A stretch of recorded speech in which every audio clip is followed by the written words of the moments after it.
Answer check करवा दीजिए sir. Question number 9 का आंसर? Yes sir. अच्छा, क्वेश्चन नंबर 9 का आंसर क्या आया है तुम्हारा? Sir ln xy plus ln cos y upon x is equal to c।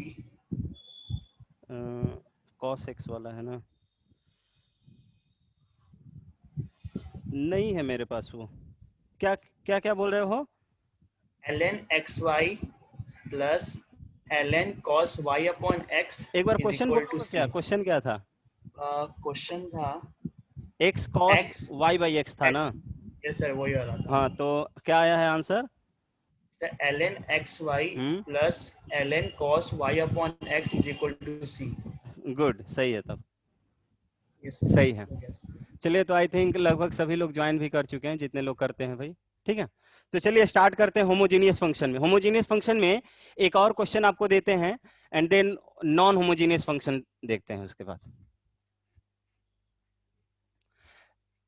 अच्छा, संडे को पेपर डिस्कशन रख सकते हैं क्या? जो अभी 2020 में हुए हैं एग्जाम्स, संडे को डिस्कशन रख दें। आई थिंक 2 घंटे का होगा डिस्कशन।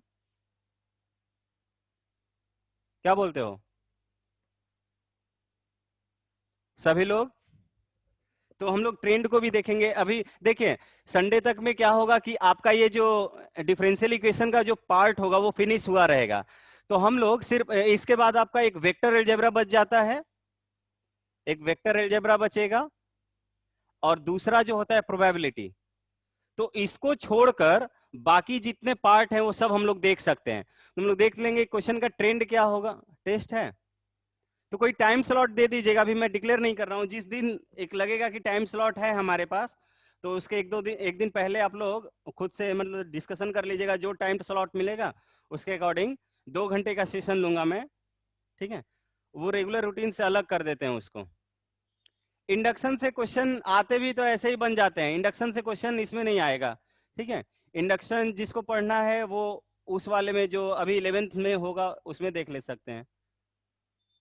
अच्छा ठीक है, तो अभी हम लोग डिस्कशन के बाद इसको हम लोग देखेंगे कि कौन सा टाइम स्लॉट मिल रहा है, उसके अकॉर्डिंग डिस्कशन कर लेंगे। ठीक है, लेकिन बहुत जरूरी है बिकॉज हम लोग देखेंगे कि पैटर्न क्या है और ट्रेंड क्या चल रहा है क्वेश्चन का। ये बहुत जरूरी है भाई, क्योंकि एग्जाम्स का प्रिपरेशन एग्जाम के अकॉर्डिंग ही होना चाहिए। ठीक है, अदरवाइज कितने लोग नॉलेज होते हुए भी क्वालिफाई नहीं करते हैं, तो ये सब भी हमें देखना है। एक क्वेश्चन लिखिए and then will start for the non homogeneous part. देखिए, ये क्वेश्चन है dy बाई डी एक्स, इसको सॉल्व कीजिएगा। dy by d x equals to sine of y plus x divided by sine of 2y, sine of 2y plus x cos y, x cos y।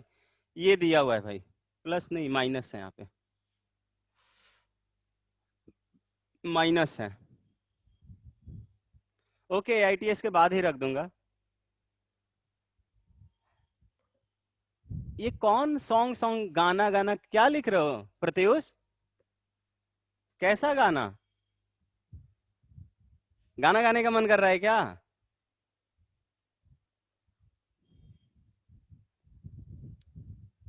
अच्छा, हम गाएंगे? फिर तो भाग जाओगे तुम लोग।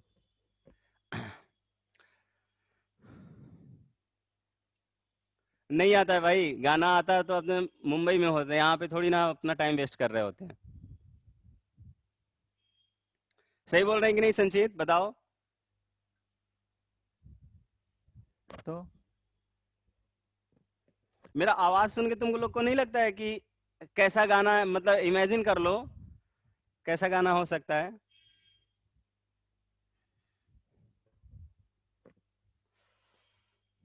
ऐसा कोई हिडन टैलेंट नहीं है।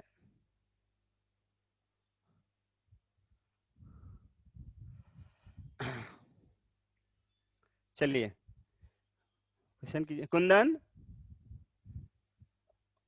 एक बार तुम बात करना तो, ये क्लास के बाद हमसे बात करना तो कुंदन, ठीक है? सुन रहे हो? गुड, क्लास के बाद बात करना तुम।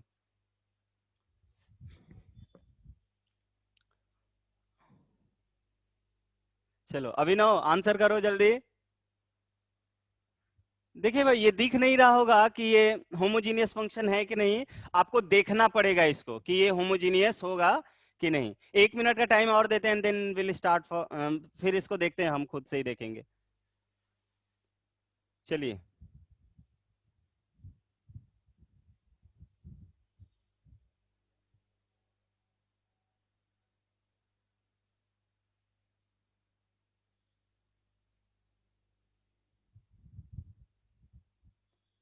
प्रत्युष, डिफरेंशियल इक्वेशन में फीके पड़ गए हो तुम प्रत्युष। जब से डिफरेंशियल इक्वेशन स्टार्ट हुआ है, रिस्पॉन्स तुम्हारा प्रॉपर नहीं आ रहा है, क्या बात है?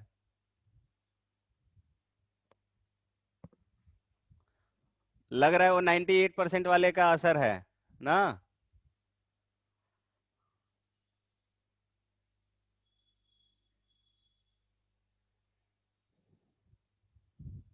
नहीं नहीं, तो फिर रिप्लाई नहीं आ रहा है प्रॉपर अब, पहले जैसा। पहले आंसर का पार्ट पहले आता था। अपने आप को मेंटेन रखना बहुत बड़ी बात होती है, इस बात को हमेशा ध्यान रखना, सभी के लिए।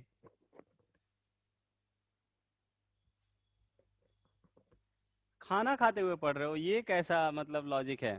नहीं, अच्छी बात है कि बता दिए कम से कम। चलो संचित, तुम्हारा हुआ। तो देखिए क्या करते हैं इसको। इसको एक बार हम ऐसे लिख सकते हैं कि this can be written as dy by d x, dy by d x. इसको लिख सकते हैं sine of y plus x, और यहां पर साइन 2y को 2 sine y into cos y लिख सकते थे, and minus x cos y, x cos y. अब यहां से कॉस वाई कॉमन निकाल के यहां पर भेज सकते हैं क्या? तो ये हो जाएगा cos y dy by d x, dy by d x equals to sine of y minus x over two two sine Y,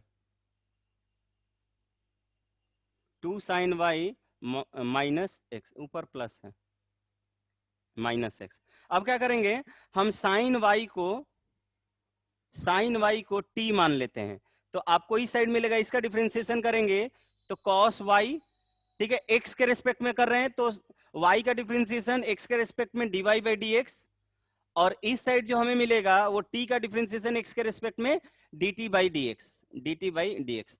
तो यहां पर इस वाले टर्म को हम लोग d t by d x equals to t plus x over 2 minus 2t minus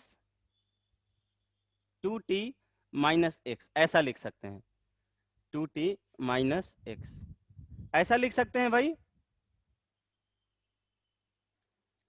and then क्या लिखेंगे हम लोग इसको, अब यहां पे x से डिवाइड कर दीजिए, तो यहां पे आप लिखोगे dt by d x, this can be written as 2 into t by x minus plus 1, यहां पे तब t बाई एक्स हो जाएगा, और ये होगा 2t बाई एक्स माइनस 1। अब t बाई यानी t को v इंटू एक्स के बराबर लिख दो, t को v इंटू एक्स, तो dt बाई डी एक्स जो होगा वो हो जाएगा v plus x dv by d x, x dv by d x. So we can write now v plus x dv by d x, this equals to v plus 1 over 2v minus 1। अब भाई इसके बाद हम नहीं करेंगे, इसके बाद आप अपना खुद से कर लीजिएगा। क्लियर है क्या?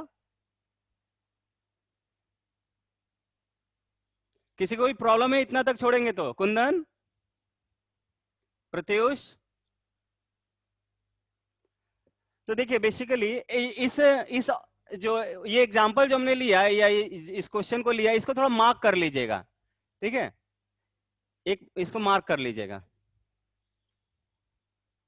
ओके, तो हो जाएगा। हाँ चलिए, तो आगे बढ़ते हैं अब नॉन होमोजेनियस डिफरेंशियल इक्वेशन को। इस क्वेश्चन को मार्क कर लीजिएगा एक बार, इसका डिस्कशन मैं थोड़ा सा बाद में फिर कभी करूंगा, ठीक है, दूसरे वे में रहेगा, क्वेश्चन का डिस्कशन नहीं करूंगा।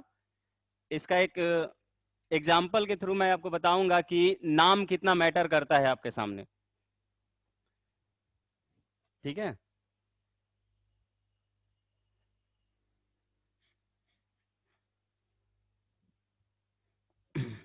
अब देखते हैं नॉन होमोजीनियस डिफरेंशियल इक्वेशन। दिख रहा है सभी को? Non homogeneous differential equation.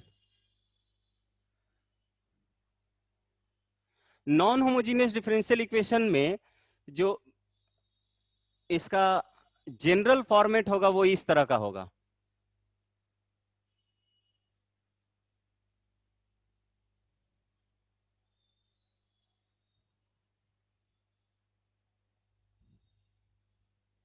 C2 इस तरह का जो होगा, ऊपर एक लीनियर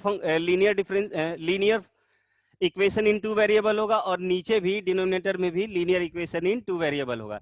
तो ये इसका आइडेंटिफिकेशन है भाई कि इस तरह का फेस जब भी दिखे तो ये नॉन होमोजीनियस डिफरेंशियल इक्वेशन होगा। ठीक है, अब देखिए ये यहां पर ये दोनों डिफरेंस ये जो इक्वेशंस है इनको थोड़ा सा एक बार देखते हैं।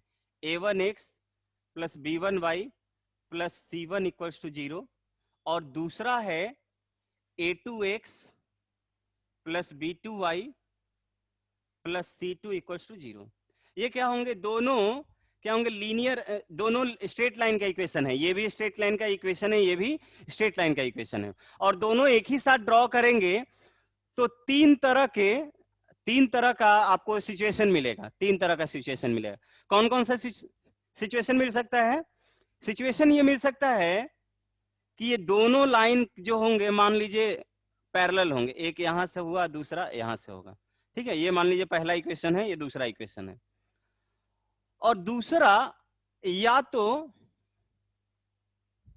एक लाइन ऐसे पार हुआ, दूसरा लाइन ऐसे पार हुआ। ठीक है, तो ये एक पॉइंट पर यहाँ पे ये दोनों क्या है? ये दोनों पैरेलल हैं, पैरेलल हो सकते हैं। यहां पर क्या हो सकते हैं? इंटरसेक्टिंग हो सकते हैं। और नेक्स्ट क्या हो सकता है बताइए तो? नेक्स्ट एग्जांपल, एक तीसरा केस क्या हो सकता है? सभी लोग आंसर कीजिए।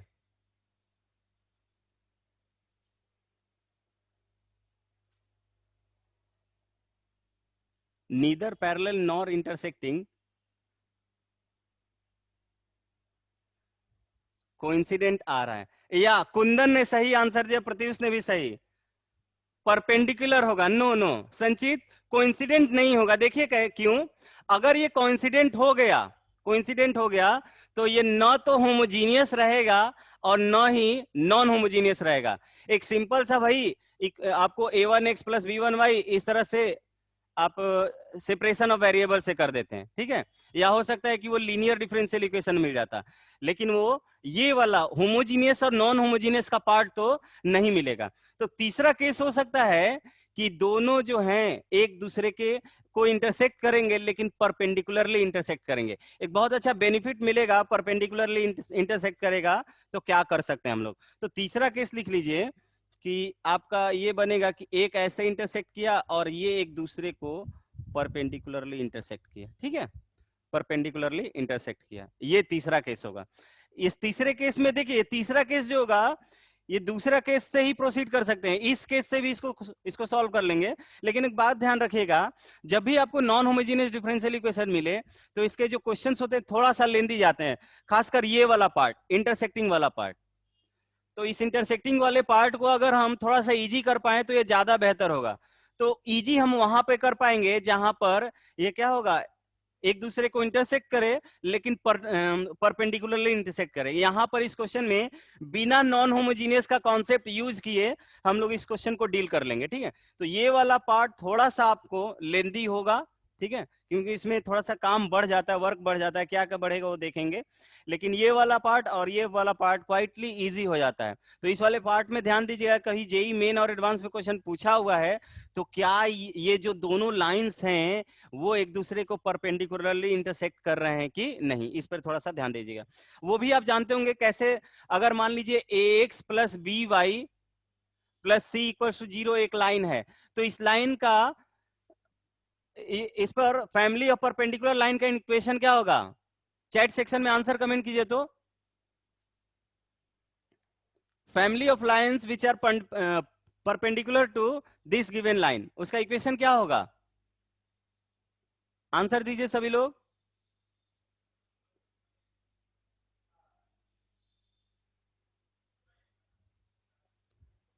संचित, Kundan, Pratyush, Abhinav, Sakshi, write down answer. वैसा लीनियर इक्वेशन या family of lines which are perpendicular to this line, equation क्या होगा? फैमिली ऑफ लाइंस होगा, लेकिन उसका इक्वेशन भी तो कुछ होगा। Well done. सी दूसरा कर सकते हैं। तो देखिए ये क्या होते हैं, अगर हम आइडेंटिफाई करना चाहते हैं कि दोनों लाइंस परपेंडिकुलर हैं कि नहीं, तो ये वाला कॉफिशिएंट और ये वाला कॉफिशिएंट इंटरचेंज होगा और किसी एक में साइन का डिफरेंस होगा, किसी एक में। कुंदन गलत है, साइन का डिफरेंस आपने नहीं दिया है। तो आप ऐसे लिख सकते हो इसको, आप लिख सकते हो b x minus a y plus any lambda equal to 0, constant दूसरा कर लेंगे। या आप इस तरह से भी लिख सकते हो कि minus b x plus a y plus lambda equal to 0। इन दोनों में से कोई भी इक्वेशन हो सकता है, ठीक है भाई। तो आइडेंटिफाई करना भी इजी है, ऐसा नहीं कि आपको परपेंडिकुलर चेक करने के लिए बहुत बड़ा तामझाम करना पड़ेगा। परपेंडिकुलर चेक करने के लिए ये कॉन्सेप्ट याद होना चाहिए जो कि फैमिली ऑफ लाइंस में आप पढ़ते हो। हाँ, इंटरसेप्ट नहीं बोलेंगे प्रत्युष, ये इंटरसेप्ट नहीं है, ध्यान रहे। इंटरसेप्ट इस फॉर्म में होगा, ठीक है। तो और ये साइन का डिफरेंस, तो हम बोलेंगे कॉफिशिएंट ऑफ एक्स और वाई जो है इंटरचेंज कर देंगे और किसी एक में साइन अपोजिट कर देंगे, ठीक है, किसी एक में साइन अपोजिट कर देंगे। तो ये 3 केसेस होंगे। अब बारी बारी से केस का डिस्कशन कर लेते हैं कि कब कैसा यूज करेंगे। तो हम यहां से यहां तक इरेज कर लेते हैं। इरेज कर सकते हैं क्या?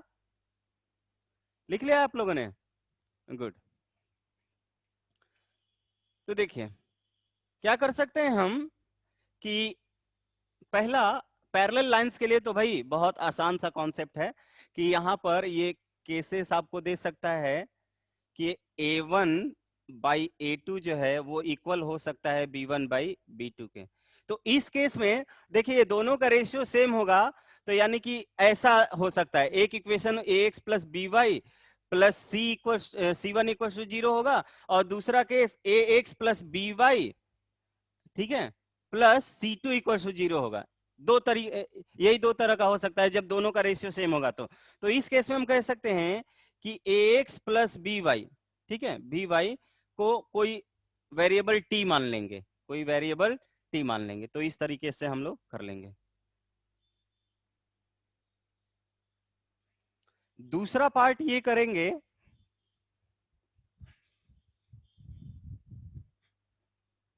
दूसरा पार्ट ये करेंगे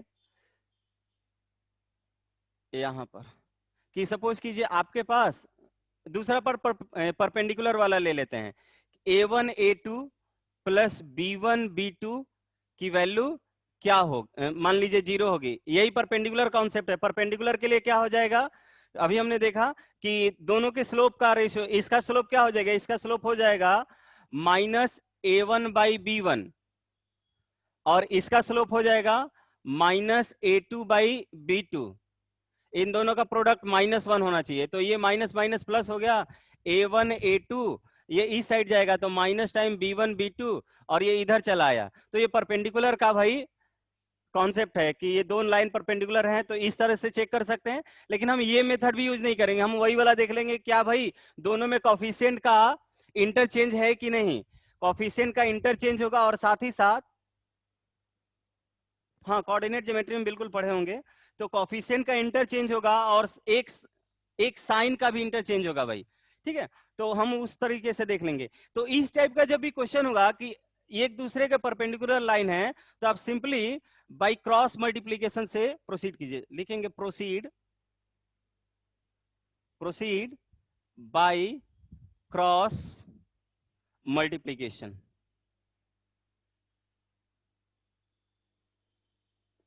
अभी जो हम लोगों ने पढ़ा था ना भाई मेथड ऑफ ऑब्जर्वेशन, तो दैट मींस अगर दो लाइंस परपेंडिकुलर हो तो दोनों को क्रॉस मल्टीप्लाई कर लेंगे तो वो एग्जैक्ट डिफरेंशियल कॉफिशिएंट के फॉर्म में आएगा। और जब भी एग्जैक्ट डिफरेंशियल कॉफिशिएंट के टर्म में आपको कोई भी डिफरेंशियल इक्वेशन मिलता है, आप उसका जो सॉल्यूशन है वो ऑब्जर्वेशन से कर सकते हैं। क्लियर है क्या सभी को? सबसे पहला मेथड ध्यान कीजिए, जो हमने आपको बताया था कि solution of differential equation by observation.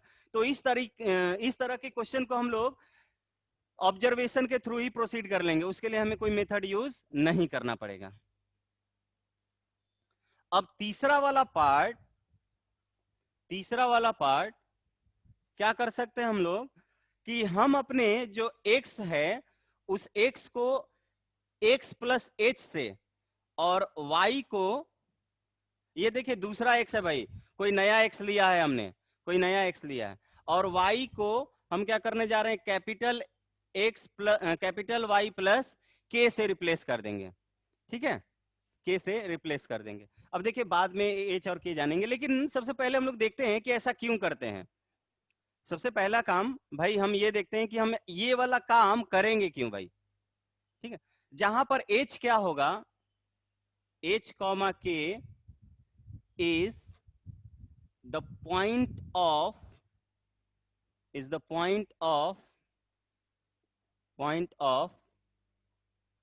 intersection of both lines। दोनों लाइंस का जो पॉइंट ऑफ इंटरसेक्शन है, दोनों लाइन का जो पॉइंट ऑफ इंटरसेक्शन है वो होगा h कॉमा k। अब देखिए थोड़ा ध्यान दीजिए, हम h कॉमा k क्या होता है और क्यों शिफ्ट करते हैं। देखिए सपोज कीजिए कि आपका जो इक्वेशन है वो इस तरह से होता, a1x plus b1y divided by a2x plus b2y। अगर आपका ये वाला पार्ट ना हो के अगर होता है dy by d x equal to a1x plus b1y upon a2x plus b2y, तो ये जो फॉर्म है वो होमोजीनियस फॉर्म है। क्या है? Homogeneous form. और होमोजीनियस फॉर्म का सॉल्यूशन आपने पढ़ लिया है। लेकिन यहां पर ये C1 और C2 के कारण ये मैटर गड़बड़ हो जा रहा है भाई, कि ये नॉन होमोजीनियस में कन्वर्ट हो गया। तो हम क्या करना चाहते हैं कि हमें ये जो दो लाइन मिला है इस पॉइंट ऑफ इंटरसेक्शन पे, इसको ओरिजिन ट्रीट कर लेंगे। यानी कि हम इस h कॉमा k को इस तरह से लेंगे, इस h कॉमा k को इस तरह से लेंगे कि जो भी डिफरेंशियल, जो भी इसका पॉइंट ऑफ इंटरसेक्शन होगा वो क्या हो जाए, ओरिजिन हो जाए। तो ओरिजिन हो जाए तो जैसे हम इसको लिखेंगे तो कोई भी कांस्टेंट टर्म यहां पे मिलेगा। अगर मान लीजिए अगर ये लाइन ओरिजिन से पास कर, कोई भी लाइन जो ओरिजिन से पास करता है वो ax plus b y equal to 0 के बराबर होता है। दैट मीन्स वो होमोजीनियस इक्वेशन होता है। ठीक है, तो हम क्या करना चाहते हैं, पॉइंट ऑफ इंटरसेक्शन को होमोजीनियस पर हमने क्या कर दिया, कन्वर्ट कर लिया। तो लेट से मान लीजिए यही वाला इक्वेशन है, a1x plus b1y plus c1 equal to 0। मान लीजिए ये एक इक्वेशन दिया हुआ था हमें, और हमने क्या किया कि भाई यहाँ पे जो इसका पॉइंट ऑफ इंटरसेक्शन है तो हम x और y को इस तरह से चेंज कर रहे हैं। ऑब्वियसली भाई कोऑर्डिनेट एक्सेस ही शिफ्ट हो रहा है, कोऑर्डिनेट एक्सेस क्या होगा, शिफ्ट होगा। और शिफ्ट होके पॉइंट ऑफ इंटरसेक्शन कहीं भी हो, ठीक है, यानी कि ओरिजिन कहीं भी हो वो पॉइंट ऑफ इंटरसेक्शन पे चला आएगा। तो पॉइंट ऑफ इंटरसेक्शन का कोऑर्डिनेट हमने माना है कैपिटल X प्लस H, नए वाले कोऑर्डिनेट एक्सेस के लिए। तो ये हमें मिल जाएगा a1 x plus h plus b1 y plus k plus c1 equal to 0 हो जाएगा।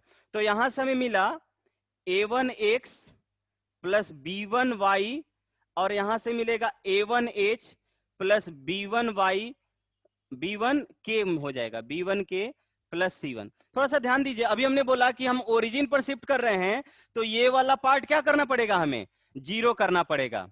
ठीक है, तो यही वाला कॉन्सेप्ट यूज करेंगे कि जो भी पॉइंट ऑफ इंटरसेक्शन मिलेगा h कॉमा k के मदद से हम उसको उसके पॉइंट ओरिजिन को पॉइंट ऑफ इंटरसेक्शन पे क्या करेंगे, जंप करा देंगे या ट्रांसफॉर्म कर देंगे। ठीक है, और h कॉमा k के साथ जो कांस्टेंट मिलेगा उसको 0 कर लेंगे, क्योंकि हमने भाई ऐसा h और k एज्यूम किया है जो क्या कर दें, इसको होमोजीनियस में कन्वर्ट कर दें। तो ये कॉन्सेप्ट क्लियर है क्या, कि बाद में हमें h कॉमा k जो है पॉइंट ऑफ इंटरसेक्शन है, ये क्लियर है क्या सभी को? तो बाद में हम इसको जो भी इक्वेशन आएगा उसमें कांस्टेंट टर्म को जीरो करेंगे। कांस्टेंट टर्म को जीरो करने का पर्पस ये होगा बिकॉज हमने मान लिया है कि वो h, k है, now will be treated as origin. Clear है क्या सभी को? प्रत्युष, शाश्वत, कुंदन, अभिनव, क्लियर है?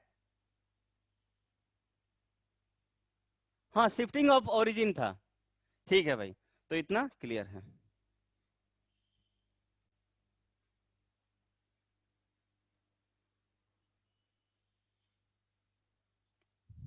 चलिए तो अब क्वेश्चन देखते हैं कि कैसे करेंगे। क्वेश्चन सीधे देखते हैं, यही यहाँ पे डिस्कस करना था।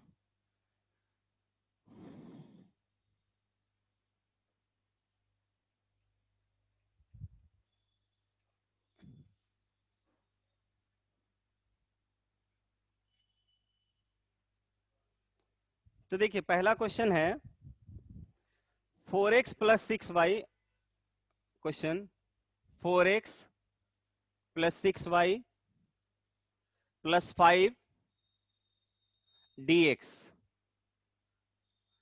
Plus 2x plus 3y plus 4 dy equals to 0। इसको सॉल्व कीजिए तो सॉल्व दिस डिफरेंशियल इक्वेशन। बारिश तो नहीं हो रहा है यहाँ पे, इधर नहीं हो रहा है संचित।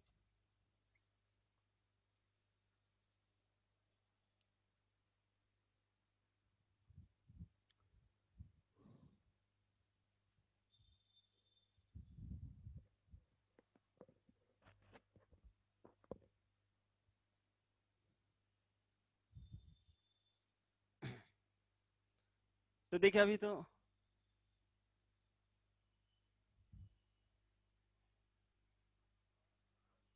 इसको हम लोग लिख सकते हैं। देखिए इसका साइड चेंज कर देते हैं तो हमें क्या मिलेगा, 4x plus 6y plus 5 dx equals to minus times 2x plus 3y plus 4 dy। So आप लिख सकते हो कि dy बाई dx, तो इसको इधर लेके जाना पड़ेगा तो ये डिवीजन में आ जाएगा। This will B minus times, यहां से 2 को कॉमन निकाल लेते हैं भाई, तो आपको दिखेगा कि ये हो जाएगा 2x plus 3y plus 5/2 divided by, ये क्या मिल जाएगा, ये हो जाएगा 2x प्लस 3y प्लस 4।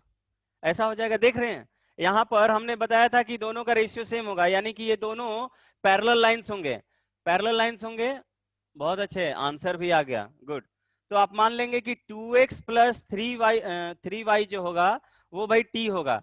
इसमें किसी को डाउट नहीं होना चाहिए भाई, ये जो दोनों लाइन है दोनों का रेशियो देखिए 4/2 तो 2 मिल जाएगा, 6/3 तो ये भी 2 मिल जाएगा।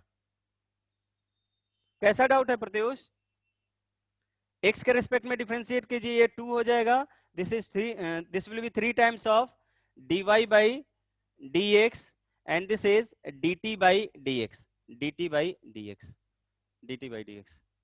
तो यहां से dy बाई dx जो होगा वो हो जाएगा 1/3 dt बाई dx -2।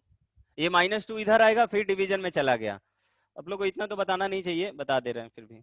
तो dy बाई dx क्या होगा, this will B 1/3 dt by dx -2 and this will B minus of 2t plus 5/2 upon t plus 4 upon t plus 4।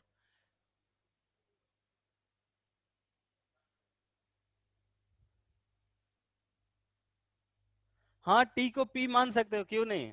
तो मेरा नाम सुनील है तो हम s से मान ले, तुम्हारा नाम p प्रत्युष है तो p से मान ले रहा हूँ, कोई बात नहीं, मान लो, कोई दिक्कत नहीं है।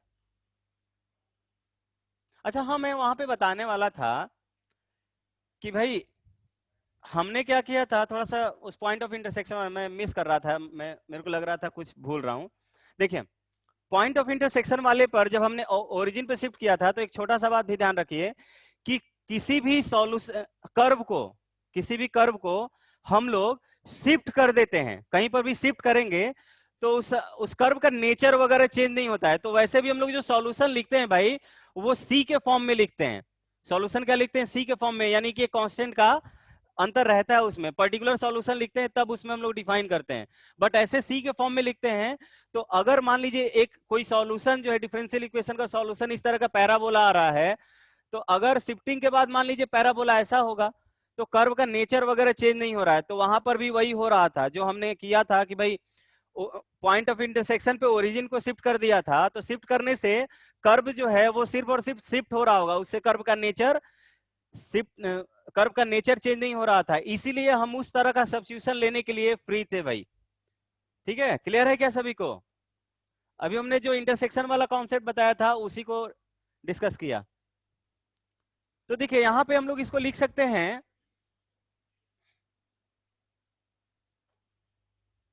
यहां पे हम लोग लिख सकते हैं 3 से मल्टीप्लाई कर लेंगे भाई और 2 को ऐड कर लेंगे, तो dt by d x minus 2, this can be written as, ये 2 से तो मल्टीप्लाई ही हो जाएगा भाई, तो ये हो जाएगा 3 से अब मल्टीप्लाई हो जाएगा, माइनस ये हो जाएगा 2t प्लस 5 हो जाएगा, 2t प्लस 5 अपॉन ये हो जाएगा t प्लस 4, और ये प्लस 2 इस साइड आ जाएगा तो प्लस 2 हो जाएगा। इसको सॉल्व कर लीजिए तो ये हो जाएगा माइनस 6t प्लस 15, और प्लस हो जाएगा ये 2 times of t plus 4 upon ये हो जाएगा t plus 4 upon t plus 4।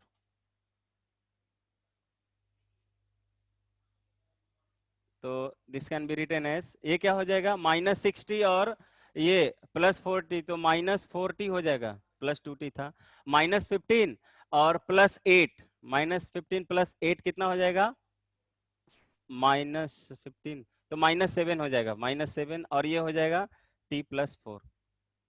This is D t by d x. अब हो जाएगा भाई, इसके बाद नहीं करेंगे हम t वाले को एक साथ, और अब ये सेपरेशन ऑफ वेरिएबल लगा के यूज कर लेंगे, सेपरेशन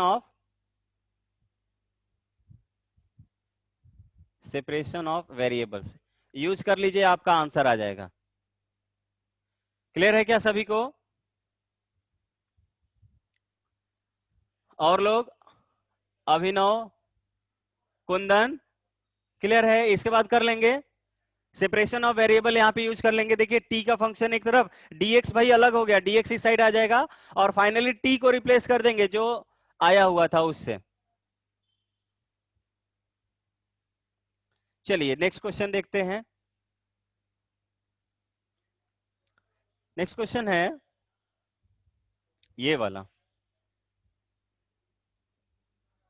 ये है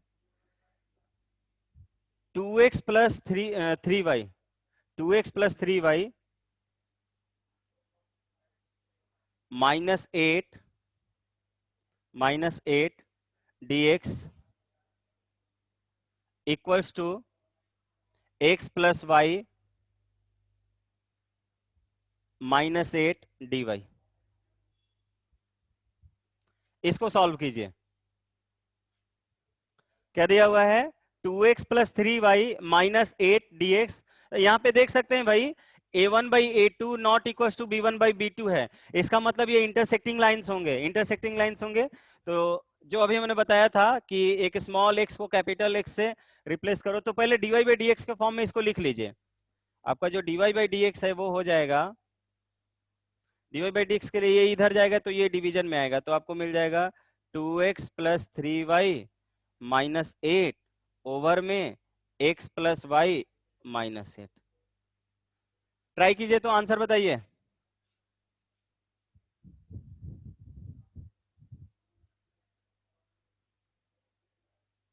जीरो और 8 इंटरसेक्टिंग आ रहा है, निकाल सकते हैं। 0 और 8 आ रहा है क्या?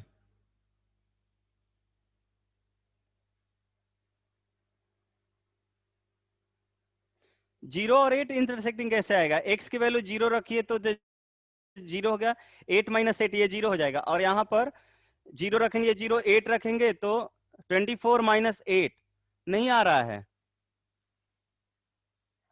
अच्छा -8 आपने -16 और -8 भी रखेंगे तो -24 और -8 नहीं आ रहा है।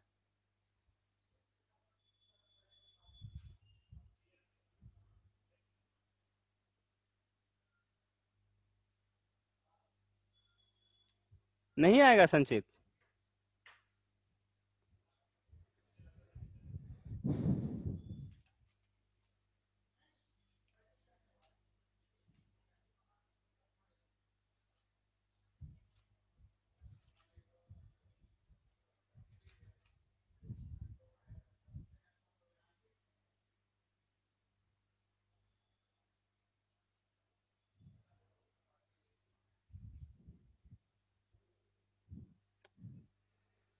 अच्छा नहीं आएगा आपको।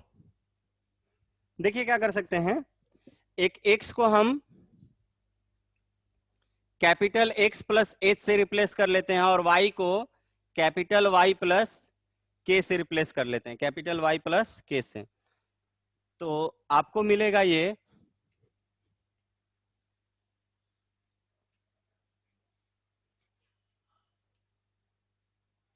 आपको ये मिलेगा।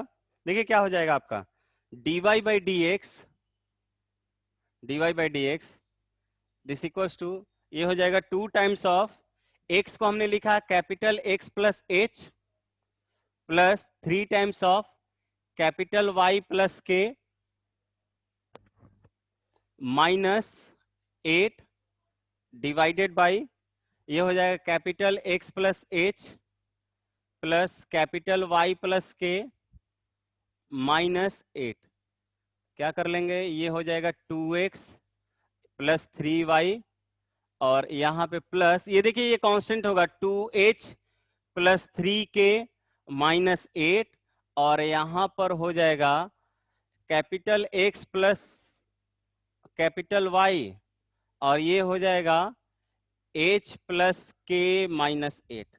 ठीक है, तो बोर्ड में ऐसे लिखोगे भाई, बोर्ड में ऐसे लिखोगे, लेकिन आप जब एग्जाम हॉल में जाओगे तो सीधे इसको, इसका जो यहाँ पे दिया हुआ था ये जो दो लाइन, इसको सॉल्व कर लोगे। सॉल्व कर लोगे तो क्या हमें मिल रहेगा, देखिए 2x प्लस 3y माइनस यानी कि इक्वल्स टू 8 और इसमें 2 से मल्टीप्लाई कर लीजिए तो ये 2x मिल जाएगा और ये प्लस 2y मिल गया और यहाँ पर ये हो जाएगा तो 16, minus minus minus cancel out, क्या मिलेगा हमें, y की जो वैल्यू होगी वो -8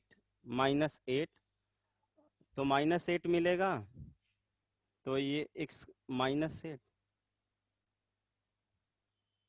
तो ये हो जाएगा x -8 इक्वल टू 0। तो x की वैल्यू 16 हो जा रही है।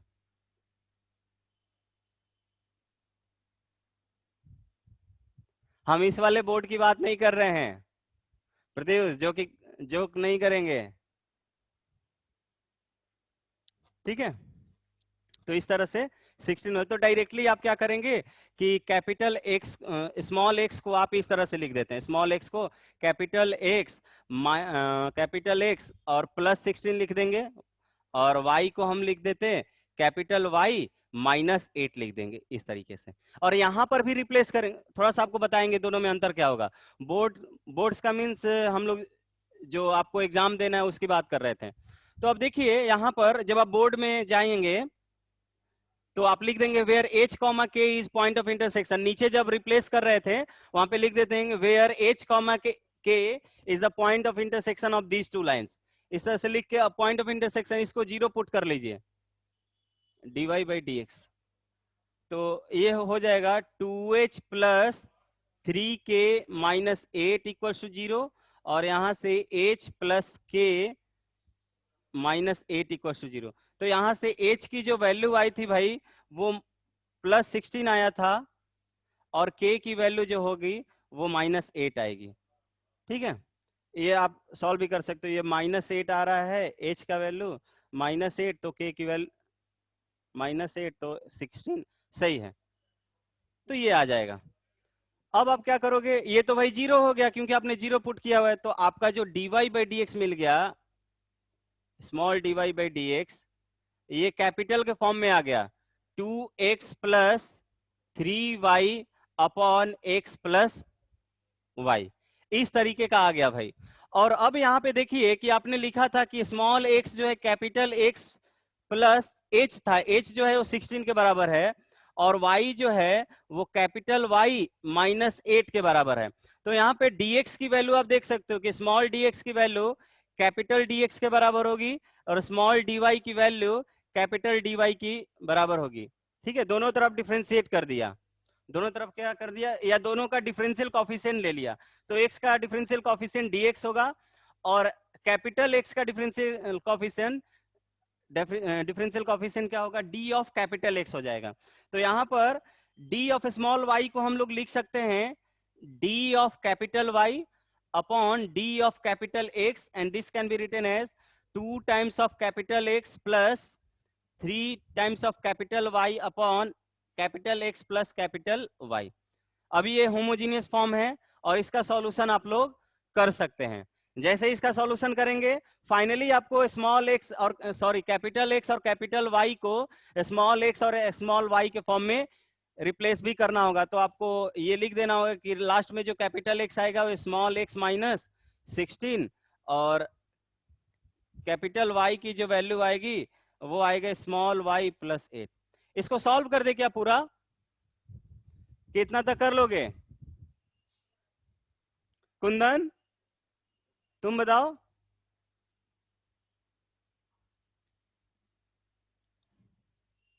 हो जाएगा, गुड। तो अब यहां से कर सकते थे, क्योंकि भाई अब ये पूरा आपका होमोजीनियस पार्ट आ गया। होमोजीनियस में ध्यान रहे लास्ट में कैपिटल एक्स है, उसको स्मॉल एक्स के फॉर्म में लिख देंगे इस वाले हेल्प से। ठीक है, अगर आपको डाउट हो रहा है कि कैपिटल एक्स में दिक्कत हो रहा है, कैपिटल एक्स कैपिटल वाई, तो यू और भी मान सकते हो, इसमें कोई भी दिक्कत नहीं होगी भाई। यू और भी मान सकते हो कि कैपिटल जो स्मॉल एक्स होगा वो यू प्लस एच हो जाएगा, और इस तरीके से रिपीट कर दीजिए एक बार। देखिए क्या क्या करना है, पहले जो भी डिफरेंशियल इक्वेशन दिया होगा उसको हम लोग चेक कर लेंगे कि पॉइंट ऑफ इंटरसेक्शन क्या है।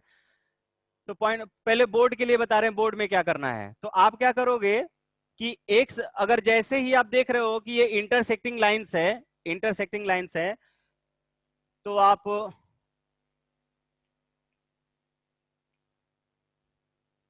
जैसे आप बोर्ड में देखोगे कि भाई ये क्या है, डिफरेंशियल इक्वेशन दिया हुआ है और इंटरसेक्टिंग है, तो स्मॉल एक्स को कैपिटल एक्स प्लस एच से और स्मॉल वाई को कैपिटल वाई प्लस के से रिप्लेस कर दीजिए। ये पहला काम है, जैसे ही इंटरसेक्टिंग लाइंस मिलता है। दूसरा काम क्या होगा कि आप क्या करेंगे, जैसे ही डिफरेंशियल इक्वेशन स्मॉल एक्स जहां पे दिया था उसको एक्स प्लस एच से रिप्लेस कर दिया, और जहां पे स्मॉल वाई दिया था उसको y प्लस के से रिप्लेस करके इस तरह से हमने ये सॉल्यूशन ऑब्टेन किया, ये फॉर्म ऑब्टेन किया। इस फॉर्म के बाद ये देखिए वेरिएबल यहां तक है, h और k कांस्टेंट है, ये ध्यान रहे। जहां पे शिफ्ट कर रहे हैं हम, तो शिफ्ट में जैसे +2 से शिफ्ट कर दिया या -2 पर शिफ्ट कर दिया, तो ये जो था h और k ये कांस्टेंट है। तो h और k से के साथ जो लीनियर इक्वेशन अब आया हुआ है वो भी कांस्टेंट है, वो भी क्या है, कांस्टेंट है। और अभी हमने कुछ देर पहले बताया कि h और k हम उस तरह से लेके जा रहे हैं कि ये जो आपका इक्वेशन है, जो लीनियर इक्वेशन मिला हुआ था a1x plus b1y plus c1, उस वो जो है पॉइंट ऑफ इंटरसेक्शन पर ओरिजिन शिफ्ट कर जा रहा है, पॉइंट ऑफ इंटरसेक्शन पे ओरिजिन शिफ्ट कर रहा है। अगर ओरिजिन शिफ्ट कर रहा होगा तो इस लीनियर इक्वेशन के साथ कोई कांस्टेंट नहीं मिलना चाहिए था, यानी कि जो भी कांस्टेंट आया है वो ये 0 होगा। सेम बात यहाँ पर भाई कि जो भी लीनियर इक्वेशन के साथ जो कांस्टेंट आया है वो भी 0। तो बाय दैट कॉन्सेप्ट हमने इन दोनों को 0 पुट किया है। ठीक है, अगर आपसे कोई क्वेश्चन पूछे कि हम 0 क्यों, यहाँ पर इन दोनों को 0 क्यों हम लोग पुट किए हुए हैं, तो आपका आंसर ये होना चाहिए कि भाई हमने h और k इस तरह से लिया है कि जो दोनों गिवन इक्वेशन था उनका पॉइंट ऑफ इंटरसेक्शन जो है वो ओरिजिन की तरह ट्रीट हो जा रहा है। और पॉइंट ऑफ इंटरसेक्शन अगर ओरिजिन हो गया तो वहां से कोई भी लाइन पास करेगा दैट शुड बी होमोजीनियस, और जैसे ही होमोजीनियस होगा तो x और y के अलावा जो भी कांस्टेंट टर्म है वो 0 होने चाहिए। तो ये कांस्टेंट टर्म और ये कांस्टेंट टर्म दोनों 0 हो गया, और इस कांस्टेंट टर्म के अकॉर्डिंग हमने h और k को फाइंड आउट कर लिया। दैट मींस अगर इस डिफरेंशियल जो भी लीनियर इक्वेशंस थे उसमें अगर x को हम x प्लस 16 से और y माइनस 8 से रिप्लेस कर देंगे तो हमारा जो पॉइंट ऑफ इंटरसेक्शन है वो ओरिजिन बन जाएगा। तो यही काम किया और जैसे ही कर दिया होमोजीनियस फॉर्म में आ गया। अब होमोजीनियस फॉर्म का हम लोग सॉल्यूशन जानते हैं तो डन हो गया, होमोजीनियस सॉल्यूशन कर लेंगे होमोजीनियस इक्वेशन का। Good, as simple as it is. और लास्ट में ये ध्यान रखेंगे कि भाई हमारा x और y जो है वो इंट्रोड्यूस्ड वेरिएबल था, जो वेरिएबल हमने इंट्रोड्यूस किया है, तो फाइनल सॉल्यूशन में जो ओरिजिनल वेरिएबल्स थे स्मॉल x और स्मॉल y उसका यूज कर लेंगे। कोई भी डाउट अब नहीं होना चाहिए इसके बाद। ठीक है, एक पर्टिकुलर केस और देख लेते हैं जहां पर दोनों लाइंस परपेंडिकुलर होंगे, जहां पे दोनों लाइंस परपेंडिकुलर होंगे। ये इंटरसेक्टिंग वाला केस था भाई, ये इंटरसेक्टिंग वाला केस था।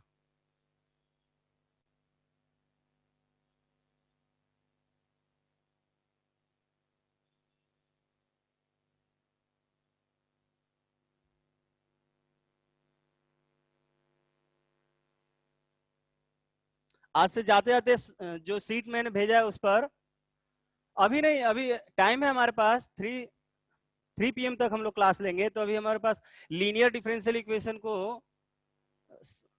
के लिए भी टाइम है हमारे पास। ठीक है, इतना टाइम नहीं ले जाता है, लेकिन मैंने बहुत आपको आराम से डिफरेंशियल इक्वेशन पढ़ाया है। ठीक है, नहीं तो बोला जाता है डिफरेंशियल इक्वेशन जो है वो 2 क्लास का चैप्टर है, 2 क्लास का चैप्टर है वो, ये चैप्टर है। ठीक है, फिर भी मैंने इसको आगे तक खींचा हुआ है। देखिए dy बाई dx जो है वो इस तरीके का है, x minus 2y plus 5 upon 2x plus y minus 1। चलिए, ये देखने से ही पता चल रहा होगा भाई कि ये परपेंडिकुलर लाइंस है। देखिए हमने बताया था कि यहाँ पे x का कॉफिशिएंट 1 है और y का कॉफिशिएंट -2 है, तो हमने कॉफिशिएंट को इस साइन को छोड़ देते हैं, y का कॉफिशिएंट मान लेते हैं 2 है। तो देखिए कॉफिशिएंट का इंटरचेंज हुआ है और किसी एक का साइन चेंज हुआ है, तो अगर यहाँ पे एक साइन निगेटिव है तो उसका साइन पॉजिटिव हो गया है, दोनों लाइंस परपेंडिकुलर होंगे। चलिए, हमने बोला था कि भाई परपेंडिकुलर लाइंस हैं, दोनों तरीके से सॉल्व कर सकते हैं इसको। शिफ्टिंग ऑफ ओरिजिन से अभी हमने जो किया था कि पॉइंट ऑफ इंटरसेक्शन पर ओरिजिन को शिफ्ट करा दिया था, उसके थ्रू भी प्रोसीड कर सकते हैं, एंड इसको क्रॉस मल्टीप्लीकेशन के थ्रू भी हम लोग प्रोसीड कर सकते हैं। तो क्रॉस मल्टीप्लीकेशन के थ्रू कीजिए, घर पे जाके इंटरसेक्शन वाले से कीजिएगा।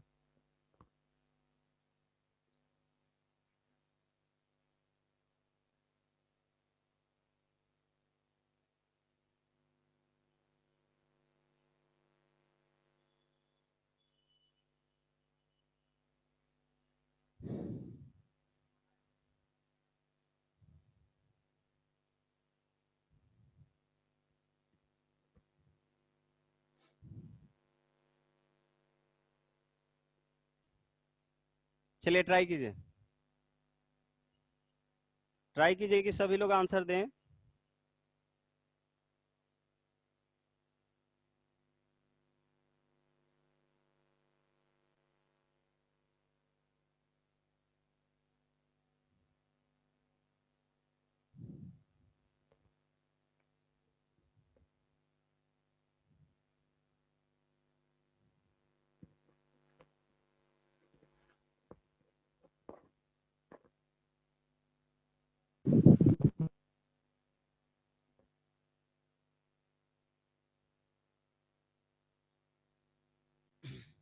अच्छा, डन हो गया, वेल डन। और लोग रिप्लाई कीजिए। तो देखिए क्रॉस मल्टीप्लीकेशन वाले से कितना इजी हो जाएगा ये। देखिए हमने इसको मल्टीप्लाई, डायरेक्ट मल्टीप्लाई भी करते हैं भाई, 2x dy plus y dy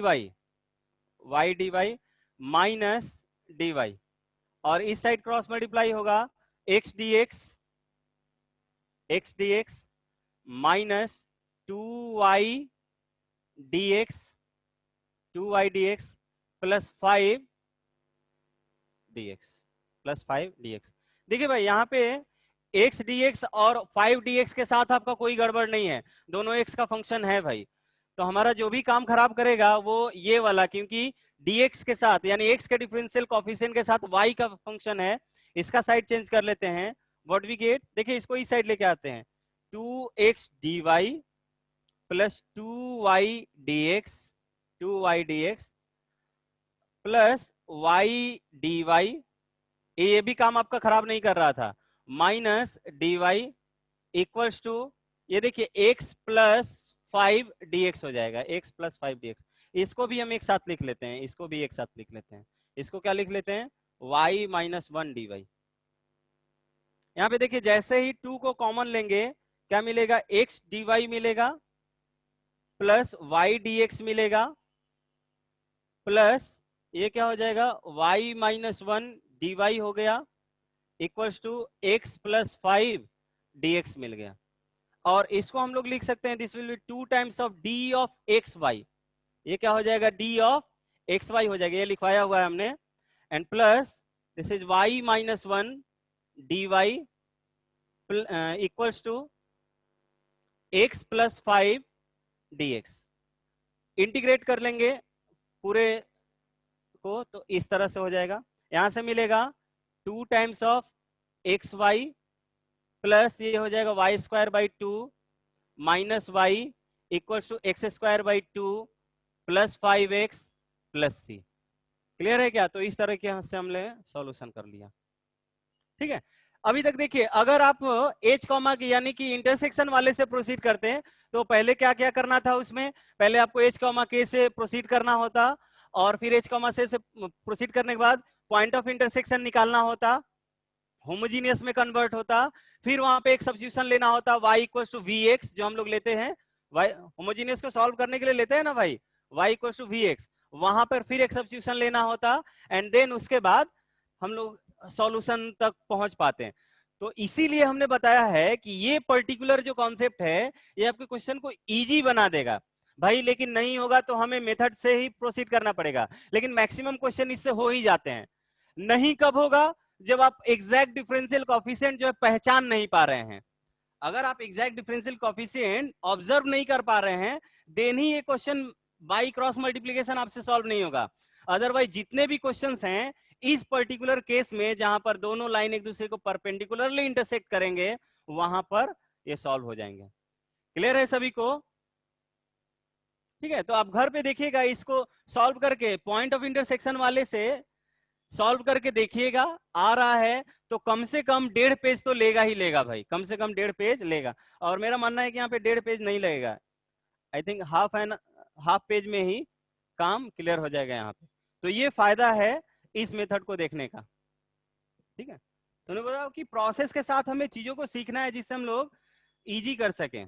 ठीक है, प्रोसेस तो सीखना है क्योंकि बोला जाता है कि जो डिफरेंशियल इक्वेशन है ये कंप्लीटली बेस्ड होता है प्रोसेस पर, लेकिन यहीं पर डिफरेंस आता है यहाँ पर। और एक डिफरेंस मैंने आपको बताया था कि कभी कभी कर्व देकर और तब होता है, पूछता है कि डिफरेंशियल इक्वेशन, जो डिफरेंशियल इक्वेशन ऑब्टेन होगा उसकी डिग्री और उसका ऑर्डर क्या होगा। तो वहां पे आपको डिफरेंशियल उस सॉल्यूशन या जो भी कर्व थे वहां पे उसको डिफरेंशियल इक्वेशन में कन्वर्ट करके ही, जरूरी नहीं कि आप उसको बताएंगे ऑर्डर और डिग्री, बिना सॉल्व किए ही हम लोग ऑर्डर और डिग्री वहां पर बता सकते थे। तो हमें वहां पे भी टाइम वेस्ट नहीं करना था। तो वहां पे हमें वहां पे भी टाइम वेस्ट नहीं करना था कि भाई हम कर्व जो डिफरेंशियल इक्वेशन फाइंड आउट करें। ठीक है, क्लियर है भाई? नहीं भी क्लियर होगा तो क्लियर होगा भाई, मान के चलिए क्लियर है। नहीं है तो दिक्कत, कोई भी दिक्कत हो यहीं पे पूछ लीजिए, बाद में दिक्कत हो जाएगा। आई थिंक देखिए जितने दिक्कत वाले थे पहले ही भाग गए हैं। ऑनलाइन में सबसे अच्छा फायदा यही है भाई, आपको लग रहा है कि टाइम का वेस्टेज हो रहा है, निकल जाइए। बाकी क्लासरूम में तो आपको भाई प्रवचन की तरह सुनना ही पड़ेगा। और लीव भी वही करते हैं जो सीखना नहीं चाहते हैं। लीव करने से अच्छा भाई पूछो, अगर ये रहता कि आपने पूछा और उसका रिप्लाई नहीं दिया जाता देन लीव करने का फायदा था। 80%? बताइए 80 नहीं तो ये सीबीएसई का क्लास नहीं है, यहाँ पर अटेंडेंस उतना मैटर नहीं करेगा। सीबीएसई वाली जो क्लास होती है आशीष सर वाली, उसमें आप लोग को ध्यान देना है। ठीक है, ये ओनली फॉर जेई पर्पस है, सो इसलिए लीव करते हैं तो कोई ज्यादा फर्क नहीं पड़ता है। ठीक है भाई, लीव करते हैं तो कोई ज्यादा फर्क नहीं पड़ेगा। चलिए लीनियर डिफरेंशियल इक्वेशन देख लेते हैं, टाइम है कम से कम। नहीं ऐसा नहीं है, कभी कभी कर लिया करो।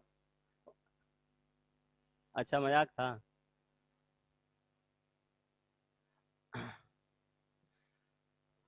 देखिए क्या बोल रहे थे। हाँ, लीनियर डिफरेंशियल इक्वेशन।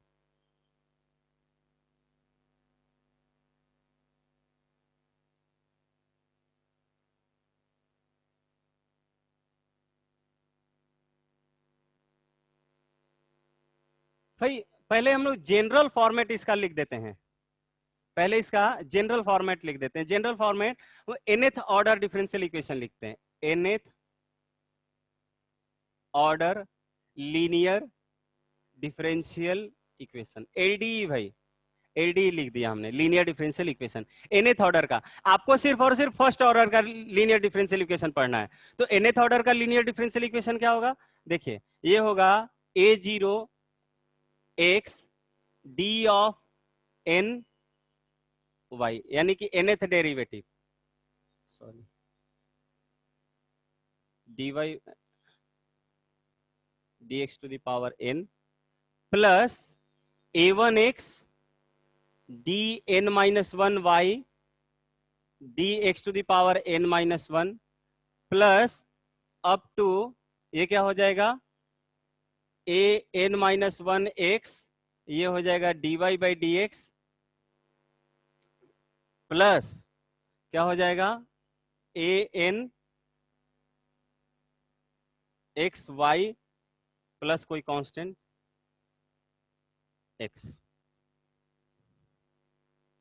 सॉरी वहां पे थोड़ा सा लाइट आ गया है। देखिए जो भाई ये जो लिखा हुआ है टर्म, ये ए एन एक्स वाई लिखा हुआ है, ये जनरल फॉर्मेट है nth order linear differential equation का। nth order linear differential equation का ये जनरल फॉर्मेट है भाई। लेकिन हमें सिर्फ और सिर्फ first order linear differential equation पढ़ना है। तो यहाँ पे बेसिकली आपको ध्यान देना है कि जिसका डिफरेंशियल कॉफिशिएंट हमने लिया है, कौन सा वेरिएबल है, ये डिपेंडेंट वेरिएबल है, क्योंकि y as a function of x हम लोग लिखते हैं, y as a function of x। तो x जो है यहाँ पर इंडिपेंडेंट है और y जो है डिपेंडेंट है, डिपेंडेंट है। तो देखिए क्या ध्यान रखना है कि आपको जो डिफरेंशियल कॉफिशिएंट दिया हुआ होगा वो डिपेंडेंट वेरिएबल का दिया हुआ, डिपेंडेंट वेरिएबल का। और जिस वेरिएबल का यहाँ पर कॉफिशिएंट है उसका जस्ट दूसरा वेरिएबल जो है x, उसके फंक्शन यहाँ पे होने चाहिए सभी में, यानी कि जितने भी डिफरेंशियल कॉफिशिएंट हैं उन सब में जो फंक्शन होना चाहिए, यानी कि डिपेंडेंट वेरिएबल तो यहाँ पे इंडिपेंडेंट वेरिएबल होना चाहिए, यहाँ पर इंडिपेंडेंट वेरिएबल होगा तो यहाँ पे डिपेंडेंट वेरिएबल होना चाहिए। और लास्ट वाले टर्म में ये डिपेंडेंट वेरिएबल इंटू एक्स का फंक्शन, और फिर यहाँ पर भी जो होगा फाई एक्स का फंक्शन होगा, ठीक है, फाई ऑफ एक्स का। यहाँ पे y के अलावा कुछ भी, y square, y cube, y five, कुछ भी लिख देंगे, y का पावर 5, वो सब क्या हो जाएगा, वो इसको नॉन लीनियर डिफरेंशियल इक्वेशन में कन्वर्ट कर देगा। क्लियर है क्या? सपोज कीजिए कि हमने आपके सामने लिखा कि d two y by d x square plus 5x x y square, या डी, चलिए ये जब लिख लिया है तो हमने ये लिख दिया d y by d x plus y square equals to e to the power x. पूछा जाए कि क्या ये लीनियर डिफरेंशियल इक्वेशन है, तो चेक कीजिए, इसके साथ कांस्टेंट फंक्शन है, कांस्टेंट फंक्शन को एक्स का फंक्शन मान सकते हैं। यहां पर भी देखिए वाई का डिफरेंशियल कोएफिशिएंट है, तो जो फंक्शन है 5x है, एक्स का है। लेकिन यहां पर हमने देखा था कि ये जो है ax इंटू वाई के फॉर्म में होना चाहिए, लेकिन ये y का स्क्वायर है, सो ये लीनियर डिफरेंशियल इक्वेशन नहीं होगा भाई। अगर ये y सिर्फ होता तो यहां पर ये सेकेंड ऑर्डर लीनियर डिफरेंशियल का फॉर्म होता। ये क्लियर है क्या सभी को? Is it clear for everyone? सभी लोग लिखिए। संचित, प्रत्युष, संचित लीव कर गया, प्रत्युष गुड। तो ये क्लियर है, लेकिन हमें भाई first order linear differential equation पढ़ना है। सो अब first order linear differential equation का फॉर्म लिख लीजिए। First order linear differential equation, first order linear differential equation. इसका जो स्टैंडर्ड फॉर्म है, स्टैंडर्ड फॉर्म ये है dy by d x plus any function of x यानी p x y equals to q x, equals to q x. ये एक function है।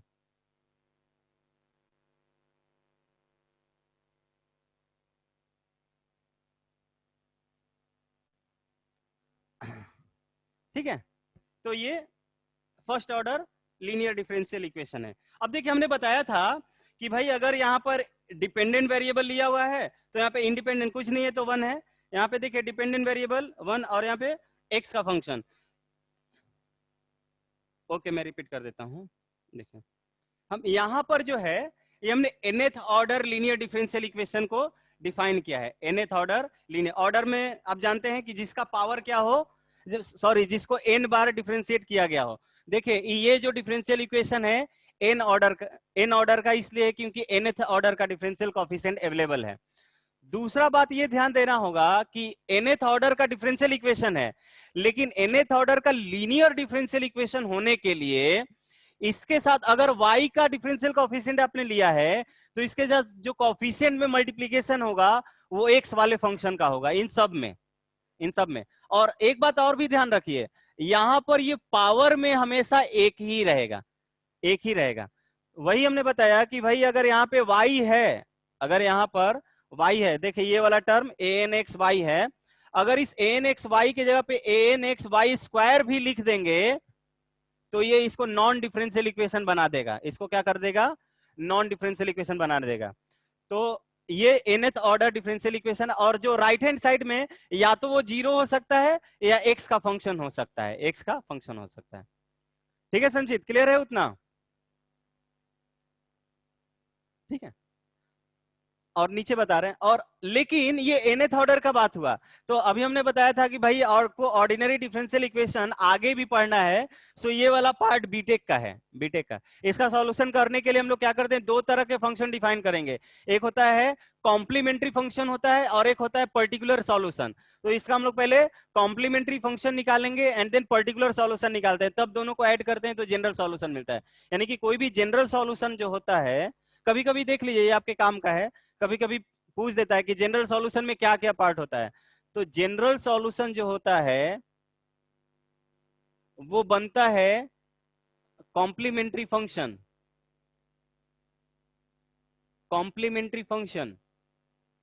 और प्लस पर्टिकुलर सॉल्यूशन से, पर्टिकुलर सॉल्यूशन से। ठीक है भाई, तो ये जो पार्ट था ये आगे का है, हमें ये वाला पार्ट नहीं पढ़ना है, लेकिन हमने फॉर्म बता दिया कि भाई आप लीनियर डिफरेंशियल इक्वेशन को कैसे पहचानोगे। ठीक है, वो भी nth ऑर्डर का।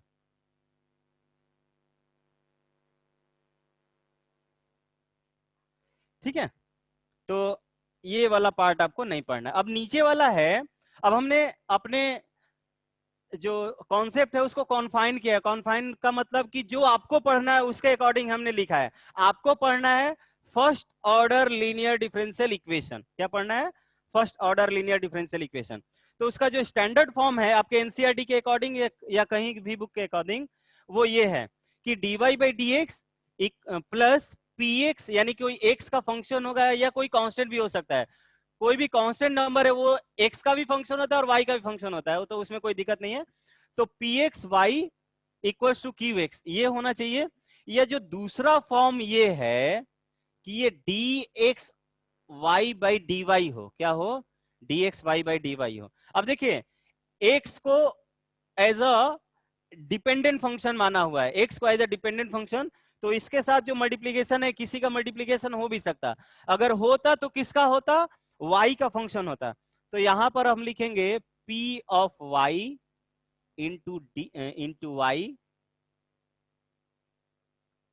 y equals to q of y। तो ये आपको पहचानने आएगा। अगर आपसे पूछा जाए कि कोई भी एक लीनियर कोई भी इक्वेशन दे दिया जाए, आपसे पूछा जाए कि क्या ये लीनियर डिफरेंशियल इक्वेशन है, तो आप पहचान लोगे कि नहीं? राइट यस और no in the chat section.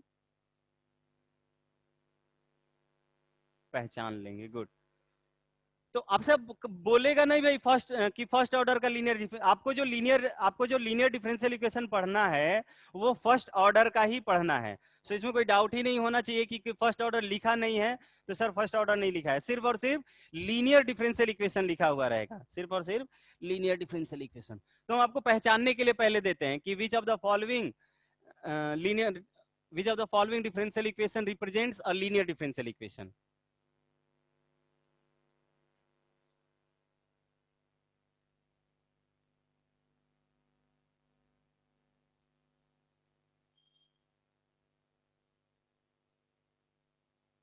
Question लिख लीजिएगा, identify which of the following equation या इक्वेशंस इज और आर लीनियर डिफरेंशियल इक्वेशन। ठीक है, ये है हम लिख दे रहे हैं यहाँ पे आइडेंटिफाई एलडीई। पहला है dy by d x plus x y square equals to 1। A option लिखिए, ए ऑप्शन। बी ऑप्शन में दिया हुआ है x square dy by d x plus y equals to e to the power x। C option दिया हुआ है dy by d x plus 3y equals to x y square. और चौथा ऑप्शन दिया हुआ है x dy by d x plus y square equals to sine of x। चलिए ये बताइए तो। हाँ छुट्टी हो जाएगा प्रत्युष, छुट्टी के लिए क्यों परेशान हो, वैसे भी तुम्हारे पास खुला ऑप्शन है, लीव कर सकते हो। खैर मुझे भी भूख लगा हुआ है तो हम लोग भी। अच्छा बारिश हो रहा है, बारिश को एंजॉय करना चाहते हो? अच्छा हाँ यहाँ पे भी बारिश हो रहा है, सही बोल रहे हो। चलिए इसको आइडेंटिफाई कीजिए तो भाई, कौन कौन सा है लीनियर डिफरेंशियल इक्वेशन। अच्छा बिजली भी गिर गई, चलिए ये डी ऑप्शन है, डी ऑप्शन नहीं दिख रहा था। ओके, अब तक आंसर आ जाना चाहिए था संचित, कुंदन।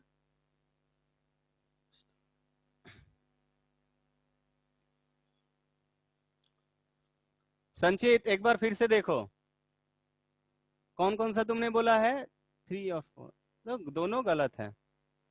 देखिए यहाँ पे पहला वाले ऑप्शन में चलते हैं, dy बाई डी एक्स। यहाँ पर ये मैटर क्लियर है भाई, यहाँ पर हमने बोला था कि y सिर्फ होना चाहिए, y होना चाहिए। अभी स्टैंडर्ड फॉर्म में भी हमने देखा था y का स्क्वायर हो गया यानी dy बाई डी एक्स का स्क्वायर हो जाए, यानी कि किसी भी डिपेंडेंट वेरिएबल का कोई भी पावर नहीं होना चाहिए भाई, power should be 1, power should be 1, power should be 1। तो यहाँ पर पावर जो है y, डिपेंडेंट वेरिएबल जो y है उसका पावर 2 है। सो ये जो है लीनियर डिफरेंशियल इक्वेशन नहीं होगा। यहाँ पर देखिए डिपेंडेंट वेरिएबल का डिफरेंशियल कोएफिशिएंट है और उसके साथ जो फंक्शन लगा हुआ है x का, चलेबल है भाई, चल सकता है, ठीक है, ये चल सकता है। इसके बाद y के साथ जो मल्टीप्लीकेशन है x का है और y का पावर भी 1 है, तो ये भी क्या है, चल सकता है भाई। और यहाँ पर x का फंक्शन है। सो दिस जो ऑप्शन नंबर बी है that will be linear differential equation. ठीक है, बी ऑप्शन होगा, बी ऑप्शन होगा। या संचित इस वाले में देखिए, इस वाले में देखिए यहाँ पर तो भाई मैटर क्लियर है, यहाँ भी मैटर क्लियर है, यहाँ भी मैटर क्लियर है, यहाँ मैटर क्लियर नहीं है। यहाँ मैटर ये है कि भाई सिर्फ और सिर्फ x का फंक्शन होना चाहिए था, y का फंक्शन भी हो गया है। अगर आप ये करते हो कि y को हटा के यहाँ पे डिवाइड कर देते हो तो यहाँ पे 1 बाई वाई स्क्वायर हो जाएगा, यहाँ पे भी ये y यहाँ पे ऐसे हो जाएगा, और ये यहाँ पे अब दो बात गड़बड़ हो जाएगा। एक तो y का पावर यहाँ पे -1 हो जाएगा और दूसरा ये हो जाएगा कि जिसका आपने डिफरेंशियल कोएफिशिएंट लिया है उसी फंक्शन का आगे कोएफिशिएंट भी है मल्टीप्लिकेशन में, तो वो भी दिक्कत नहीं होगा। तो ये भी यानी ये वो भी चलेबल नहीं था, तो ये भी नहीं होगा। यहाँ पर ये होगा क्या, तो यहाँ पे ये भी नहीं होगा, वाई स्क्वायर आ गया है, ये भी नहीं होगा। तो only B is the answer, only B is the answer. एक और दे रहे हैं, आइडेंटिफाई कर लीजिएगा एंड देन उसके बाद छोड़ देते हैं, उसके बाद हम छोड़ देते हैं, नेक्स्ट क्लास में इसका सॉल्यूशन पढ़ लेंगे। ओके अच्छा तुम उल्टा समझ लिए थे, नहीं नहीं भाई, लीनियर का मतलब पावर शुड बी 1। देखिए आपको बोला गया लीनियर डिफरेंशियल इक्वेशन, तो एक हम लोग ऐसे भी आइडेंटिफाई करते हैं, लीनियर का मतलब पावर 1। तो यहाँ पे जैसे वेरिएबल में पावर 1 होता है, यहाँ पर वेरिएबल जो है वो dy बाई dx का टर्म है और y का टर्म है। तो y और dy बाई dx ये पावर से इंडिपेंडेंट होना चाहिए। पावर से इंडिपेंडेंट नहीं बोलेंगे भाई, पावर शुड बी 1, पावर जो है 1 होना चाहिए ये बोलेंगे, इंडिपेंडेंट नहीं बोल सकते, सॉरी। एक और नहीं है, एक ही लिया है हमने। ठीक है, तो आपको जो सीट दिया है मैंने उसमें 4-5 क्वेश्चन है इसके रिगार्डिंग, तो आप उससे देख लीजिएगा। ठीक है, वो जो होमोजीनियस वाले जो क्वेश्चन था साइन एक्स जहां पे हमने सब्स्टिट्यूशन लिया था उसको मार्क करके रखिएगा, कल उसका डिस्कशन, मतलब नेक्स्ट क्लास में उसका डिस्कशन हम लोग ले सकते हैं। ठीक है, एक वहां से एक बात हम लोग निकालेंगे, देखिएगा नाम कितना मैटर करता है। ठीक है, नाम इसलिए मैटर करता है कि लीनियर डिफरेंशियल का ही एक दूसरा फॉर्म जैसे बर्नौली ने दिया था, बर्नौली ने ये बताया था कि भाई कोई भी फंक्शन हो dy बाई dx प्लस हम बोलते हैं यहाँ पे कि ये px होना चाहिए। मान लो यहाँ पे fy का फंक्शन हो गया, fy का फंक्शन हो गया और यहाँ पर f डैश y हो गया इक्वल्स टू समथिंग मान लो qx हो गया। तो यहाँ पे हम देखते हैं कि जैसे ही fy को t मान लेते हैं, ठीक है, तो ये f डैश y ये क्या हो जाएगा, f dash y dy by dx equals to dt by dx। तो यहां से हम देखिए इसको हम लोग लिख दिए dt by dx plus px into t equals to qx। देखिए यहाँ पे ये t है और ये t है, यानी जो भी डिपेंडेंट वेरिएबल है ये, यानी कि अब ये क्या आ गया, अब ये लीनियर आ गया, अब ये लीनियर आ गया। तो इस तरह का फॉर्म, यानी लीनियर पहले दिया हुआ था और बाद में बर्नौली महोदय ने ये दे दिया, तो इसका एक अलग नाम रख दिया गया भाई, अलग नाम रख दिया गया। लेकिन ये बात होमोजीनियस में अलग अलग से नहीं दिया। तो अपना जो बर्नौली ने जो अपना इमेज है वो ऑलरेडी फिजिक्स के कुछ कॉन्सेप्ट देकर अपना बना लिया था इमेज। तो बोलते हैं ना नाम बोलता है, जैसे न्यूटन की कुछ कुछ थ्योरी थी वो 100 साल तक, जैसे ये हम लोग वेव थ्योरी पढ़ते हैं ना, उसमें डुअलिटी नेचर बाद में आया। ठीक है, बाद पहले हम लोग पार्टिकल नेचर पढ़ते थे, तो वो न्यूटन का ही दिया हुआ था। 100 साल तक थ्योरी, गलत थ्योरी 100 साल तक चली। ठीक है भाई, नहीं नहीं आइंस्टीन दिया हुआ है रिलेटिविटी का थ्योरी, तो 100 साल तक गलत वाली थ्योरी 100 साल तक प्रोसीड की गई, लेकिन जो सही थ्योरी थी उसको रख दिया गया था, उसका माना नहीं गया था भाई, क्योंकि उसने अपने पहले ही लोहा मनवा लिया था अपने नाम का कि भाई हमने जो बोल दिया वो सही है। तो वही बात यहाँ पे बर्नौली साहब के साथ भी बेनिफिशियल हो गया। देखिए भाई कुछ नहीं तो ये क्या कोई दूसरा फॉर्म होना चाहिए था, अगर ये दूसरा फॉर्म हो गया तो जो पहले वाले क्वेश्चन में हमने देखा वो भी एक दूसरा फॉर्म हो जाना चाहिए था नॉन होमोजीनियस में भाई, जो होमोजीनियस वाले में जो फॉर्म देखा, तो वहां पे ऐसा कोई नाम नहीं दिया गया। लेकिन यहाँ पे हम लोग बकायदे इसको बर्नौलीज इक्वेशन करके, बर्नौली डिफरेंशियल इक्वेशन करके पढ़ते हैं। ठीक है, तो नाम जो है मैटर करता है, ये मैं बताना चाहता था इस ऑप्शन के थ्रू। तो हम देखेंगे कि इस बर्नौली इक्वेशन का सॉल्यूशन कैसे करेंगे। अपने आइडिया तो देख लिया भाई कि जो यहाँ पे फंक्शन है उसी फंक्शन का डेरिवेटिव है, तो आराम से लीनियर में कन्वर्ट हो जा रहा था। ठीक है, अगर ये आपसे बिना बर्नौली के नाम के भी दिया रहता तो भी आप उस क्वेश्चन को कर लेते हैं, और उससे बोला नहीं जाता कि ये बर्नौली का सॉल्यूशन है, तो भी देखिएगा हम बिना बर्नौली के नाम लिए ही उसको एक बार सॉल्व भी करवा देंगे एक बार। ठीक है, और आप सॉल्व भी कीजिएगा, लेकिन फिर भी हम लोग अलग से पढ़ लेंगे भाई। भाई नाम मैटर करता है तो हम भी उसको अलग नहीं मानेंगे, फॉलो करेंगे ट्रेंड को। चलिए मिलते हैं नेक्स्ट क्लास में। फिजिक्स और मैथ अलग नहीं है, ठीक है, फिजिक्स और मैथ अलग नहीं है। ठीक है भाई, देखिए दोनों में अंतर, मैं मैथ्स का हूं, लेकिन ये बोलने में हिचक नहीं होना चाहिए कि मैथ्स का अपना कोई फ्यूचर नहीं है भाई, मैथ्स का अपना कोई फ्यूचर नहीं है। ठीक है, ये बेस्ड है कि अगर मैथ्स का जितना ज्यादा एप्लीकेशन फिजिक्स और केमिस्ट्री वाले ले पाए वो सही है, वही मैथ्स प्योर है, उसके बाद कोई मैथ्स का अपना फ्यूचर नहीं है। लेकिन जो फिजिक्स और केमिस्ट्री है या जितने भी फिजिकल साइंस कह लीजिए, वो पूरे के पूरे बेस्ड है मैथमेटिक्स पर। तो जिस दिन मैथमेटिक्स हिला उस दिन ये दोनों हिल जाएंगे। ठीक है भाई, क्लियर है? तो जितने भी आप देखे होंगे फिजिक्स के लोग थे वो पूरे मैथ्स में बहुत सारी थ्योरी दिए हुए हैं। ठीक है, चलिए, बाय बाय एवरीवन। हाँ, mathematics is the language of physics. Physical science लिखते तो ज्यादा बेटर होता प्रत्युष। ठीक है,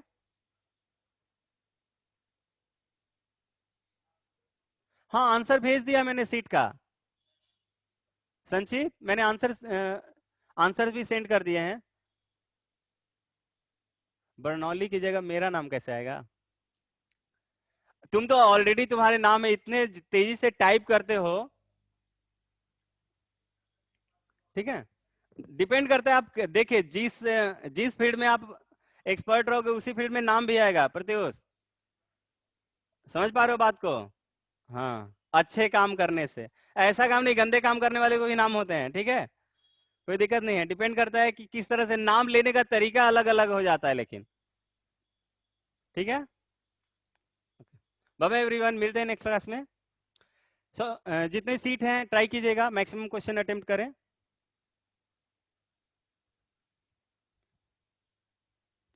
एक चलिए, बाय बाय एवरीवन।